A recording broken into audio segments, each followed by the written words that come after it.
চিকিৎসার জন্য লন্ডনের পথে বেগম খালেদা জিয়া। বিদায় জানাতে বাসা থেকে বিমানবন্দর নেতাকর্মী সহ মানুষের ঢল। সুস্থ হয়ে দেশে ফেরার প্রত্যাশা। রাজধানী সহ সারা দেশে জেঁকে বসেছে শীত। ঘন কুয়াশার চাদরে আবৃত চারপাশ। আজ বায়ু দূষণে দ্বিতীয় স্থানে ঢাকা। ধীরে ধীরে বাংলাদেশেও আলোচনায় নতুন ভাইরাস HMPV। আতঙ্কিত হওয়ার কিছু নেই, আশ্বাস সরকারের রোগতত্ত্ব বিভাগে। দেখছিলেন টাউন সিমেন্ট সংবাদ শিরোনাম। এবার বিস্তারিত। উন্নত চিকিৎসার জন্য লন্ডনের পথে রয়েছেন বিএনপি চেয়ারপারসন বেগম খালেদা জিয়া। গতকাল রাত 11:15টার দিকে কাতারের আমিরের পাঠানো বিশেষ এয়ার অ্যাম্বুলেন্সে করে লন্ডনের উদ্দেশ্যে যাত্রা করেন বেগম খালেদা জিয়া। বিএনপি মহাসচিব মির্জা ফখরুল ইসলাম আলমগীর বলেছেন, বেগম খালেদা জিয়া দেশবাসীর কাছে দোয়া চেয়েছেন। রেজাউল করিমের তোলা ছবিতে আরো জানাচ্ছেন শুভ মাহফুজ। দীর্ঘ প্রতীক্ষার পর অবশেষে উন্নত চিকিৎসার জন্য যুক্তরাজ্যের উদ্দেশ্যে ঢাকা ত্যাগ করেছেন বিএনপি চেয়ারপারসন বেগম খালেদা জিয়া। কাতারের আমিরের পাঠানো বিশেষ উড়োজাহাজ রয়্যাল এয়ার অ্যাম্বুলেন্সটি রাত 11:15টায় খালেদা জিয়াকে নিয়ে লন্ডনের উদ্দেশ্যে রওনা হয়। তাকে বিদায় জানান বিএনপি মহাসচিব সহ দলের কেন্দ্রীয় নেতারা। বিদায়ের সময় আবারও দেশবাসীর কাছে দোয়া চেয়েছেন বেগম জিয়া, এমনটাই জানান বিএনপি মহাসচিব মির্জা ফখরুল ইসলাম আলমগীর। আমরা বারবার ফ্যাসিস্ট আওয়ামী লীগ সরকারকে, হাসিনাকে আমরা অনুরোধ করেছিলাম যে চিকিৎসার জন্য তাকে বাইরে যাওয়ার সুযোগ করে দেওয়া হোক, কিন্তু এই ফ্যাসিস্ট হাসিনা তিনি কোনো কথাতেই কর্ণপাত করেননি। আল্লাহর অশেষ রহমতে ছাত্র জনতার অভ্যুত্থানের মধ্য দিয়ে ফ্যাসিস্ট হাসিনা দেশ থেকে পালিয়ে যাওয়ার পরে আজকে দেশীয় নেত্রী বেগম খালেদা যখন সম্পূর্ণ মুক্ত হয়েছেন সমস্ত মিথ্যা মামলা থেকে, তিনি চিকিৎসার জন্য লন্ডনে গেছেন। এটা আল্লাহর কাছে শুকরিয়া জানাচ্ছি। একই সঙ্গে আমরা আশা করছি যে সুচিকিৎসা করে দেশনেত্রী বেগম খালেদা জিয়া আবার দেশের মানুষের কাছে ফিরে আসবেন। এর আগে বিকেল থেকেই কয়েক স্তরের নিরাপত্তা বেষ্টনীতে ছিল হযরত শাহজালাল আন্তর্জাতিক বিমানবন্দর। পুরো এলাকা জুড়ে র্যাব, পুলিশ, APBN এর পাশাপাশি সতর্ক অবস্থানে ছিল সেনা ও বিমান বাহিনীর সদস্যরা। নিরাপত্তার স্বার্থে বিএনপির নেতাকর্মীদেরও ঢুকতে দেয়া হয়নি বিমানবন্দরে। কড়াকড়ি উপেক্ষা করে সন্ধ্যার পর থেকে কিছু কিছু নেতাকর্মী জড়ো হতে থাকে 8 নম্বর গেটে। প্রিয় নেত্রীর বিদেশে চিকিৎসার জন্য যেতে পারায় উচ্ছ্বসিত ছিল তারা। যেহেতু ফ্যাসিস্টার নেই, সেহেতু তাকে যে সম্মানের সাথে দেশের বাইরে পাঠানো হচ্ছে, আমি মনে করি এর থেকে আরো অধিক সম্মান দিয়ে, মানে সে তো একজন সম্মানিত মানুষ, আমাদেরকে তাকে দেশে আনা হবে এবং সে সুস্থ হয়ে ফিরে আসবে। ওনার উপর অনেক নির্যাতন নিপীড়ন হয়েছেন। আমরা দেশবাসীর কাছে, সকলের কাছে নেত্রীর জন্য দোয়া চাই। আমাদের নেত্রীর জন্য ফিরে এই দেশ পরিচালনা করবেন আবার পুনরায়। আমরা দেশ নেত্রী বেগম খালেদা জিয়ার দ্রুত সুস্থতা কামনা করছি এবং উনি সুচিকিৎসা সেরে বাংলাদেশে এসে যাতে দলের হাল ধরতে পারেন।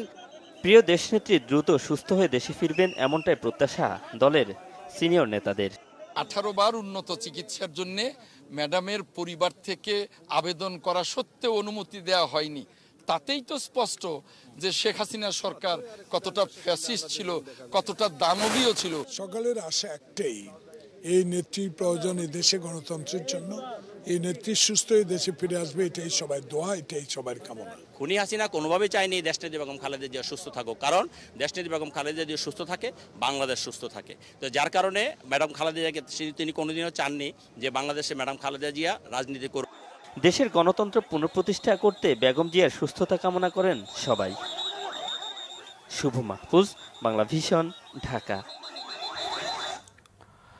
রাজধানী সহ সারা দেশে আবারও জেঁকে বসেছে শীত। ঘন কুয়াশার চাদরে আবৃত হয়ে আছে চারপাশ। ঘন কুয়াশার কারণে ভোরে কিছুই দেখা যাচ্ছিল না।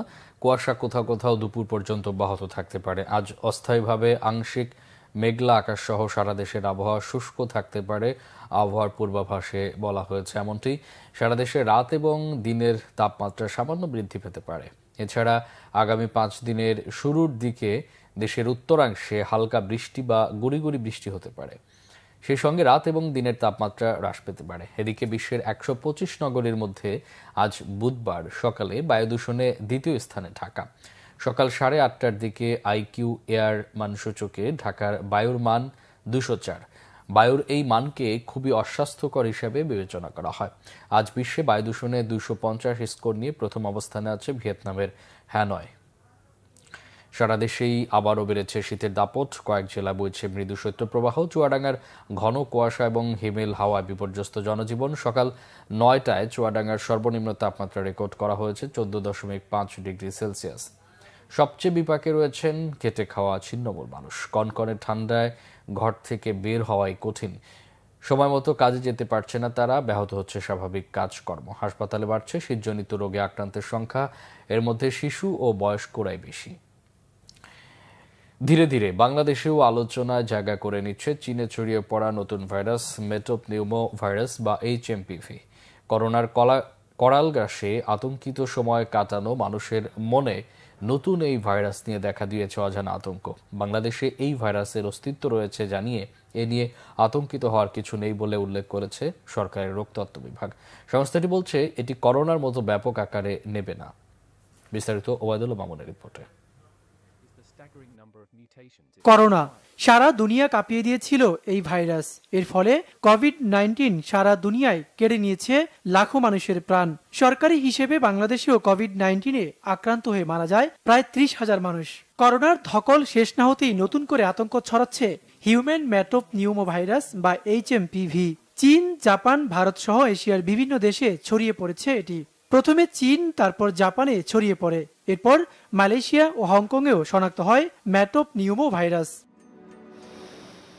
নতুন করে দেখা দিলেও এই ভাইরাসটির নতুন নয়। 2017 সালের পর থেকে বাংলাদেশেও প্রতি বছরই কম বেশি এ ভাইরাসে আক্রান্ত রোগী পাওয়া যাচ্ছে বলে জানিয়েছে রোগতত্ত্ব ও রোগ নিয়ন্ত্রণ বিভাগ। সতর্ক থাকার পরামর্শ দিলেও এ নিয়ে আতঙ্কিত হওয়ার কিছু নেই বলে জানিয়েছে সরকারি এ প্রতিষ্ঠানটি। 2017 সাল থেকে যখন থেকে এক কার্যক্রম শুরু করেছি তখন থেকেই কিন্তু এই ভাইরাসের উপস্থিতি বাংলাদেশে আছে। এইটা আমরা যদি ইনফ্লুয়েঞ্জা বা রেসপিরেটরি সিনসাইটিয়াল ভাইরাস, যেটা যে RSV বলি, এই ভাইরাসগুলোর মতো, এবং এটা বাচ্চাদের মধ্যেই মানে রেসপিরেটরি সিনসাইটিয়াল ভাইরাসের পরেই হিউম্যান মেটানিউমো ভাইরাস ইনফেকশন করে। HMPV 2001 সালে প্রথমে নেদারল্যান্ডসে শনাক্ত হয় দাবি করে বিশেষজ্ঞরা বলছেন এটি বাংলাদেশে প্রভাবিত হবে না। তবে রোগী বেশি শনাক্ত হলে প্রাথমিকভাবে সরকারের প্রস্তুতি আছে। ঠান্ডা কাশির মতো থেকে বেশিরভাগ রোগীরাই ভালো হয়ে যায়। তাই আশা করছি যে এই ভাইরাসটা হয়তো আমাদের খুব একটা বেশি প্রভাব ফেলবে না আমাদের চিকিৎসা ব্যবস্থা, কারণ আমরা তো এই ধরনের রেসপিরেটরি ভাইরাস চিকিৎসা করে অভ্যস্ত। আর এখন পর্যন্ত গভর্নমেন্ট থেকে কোনো নির্দেশনা আসেনি, কিন্তু আমাদের সংক্রামক ব্যাধি হাসপাতালে যেটা আছে যে আমরা 10 বেডের আইসোলেশন আছে। আমরা IHR মানে হচ্ছে IHR ডেডিকেটেড হসপিটাল, মানে কোনো নতুন ভাইরাস বা কোনো নতুন ইনফেকশন যেমন এমপক্স, নিপা, এগুলো আমাদের এখানে ভর্তি হয়। তা আমাদের হসপিটালে PPR আছে। মেটোপনিউমো ভাইরাস IDCR ছাড়াও দেশের বেশ কিছু হাসপাতালে শনাক্তর ব্যবস্থা আছে বলে জানায় স্বাস্থ্য বিভাগ। ওবায়দুল্লাহ মামুন, বাংলা ভিশন, ঢাকা। এবার খেলা সংবাদ।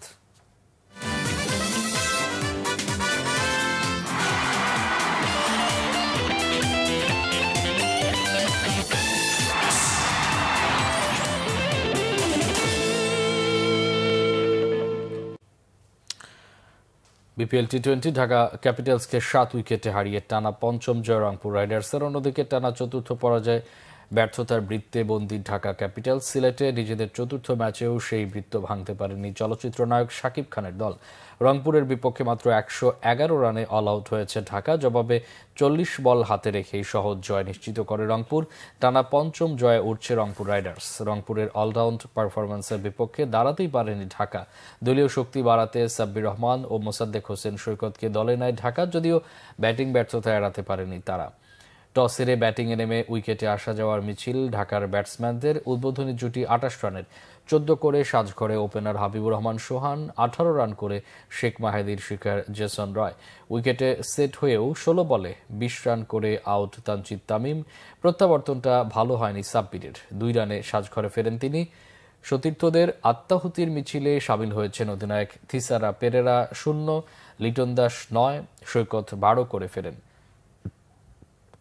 111 রানে অল আউট চিত্রনায়ক শাকিব খানের দল। 21 রানে 3 উইকেট নিয়ে রংপুরের সফর বোলার নাহিদ রানা।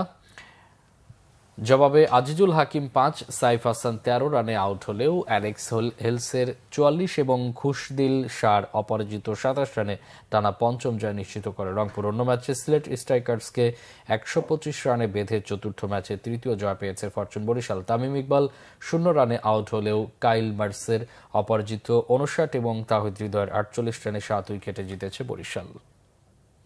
এই ছিল এখনকার মতো। পরে সংবাদ বেলা 11টায়। এছাড়া বাংলা ভিশন সংবাদ ও সংবাদ সংশ্লিষ্ট অনুষ্ঠান দেখতে ভিজিট করুন www.bvnews24.com ও facebook.com/banglavisionnews এবং সাবস্ক্রাইব করুন youtube.com/banglavisionnews।